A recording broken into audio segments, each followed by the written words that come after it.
Penutupan musyawarah besar atau Mubes Partai Aceh ketiga berlangsung pada Minggu malam 26 Februari 2023 di Hotel Hermes, Banda Aceh. Sejumlah tokoh partai dan kader hadir dalam acara tersebut. Penutupan diisi dengan pidato mantan tokoh Gerakan Aceh Merdeka atau GAM, Tengku Malik Mahmud Al-Haithar dan Muzakir Manaf.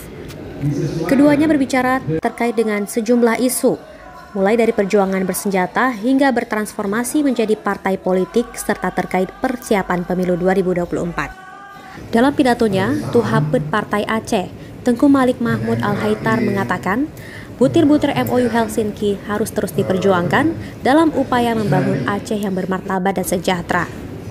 Sementara itu, Ketua Umum Partai Aceh terpilih Muzakir Manaf menyampaikan, Mubes Partai Aceh telah melahirkan berbagai program kerja yang akan menjadi tugas bagi kepengurusan Partai Aceh. Mantan Panglima GAM yang akrab disapa Mu'alim itu menyatakan komitmennya untuk menjaga kekhususan dan keistimewaan Aceh. Menurutnya, Mubes ketiga ini kepengurusan berhasil menjadikan Partai Aceh sebagai partai yang terbuka atau inklusif. Mu'alim mengatakan, Partai Aceh terbuka bagi segenap kalangan yang ingin bergabung. Partai Aceh juga membentuk kader muda yang disiapkan menjadi calon pemimpin Aceh masa depan. Insya Allah kita harapkan banyak lagi akan masuk ke anggota PA.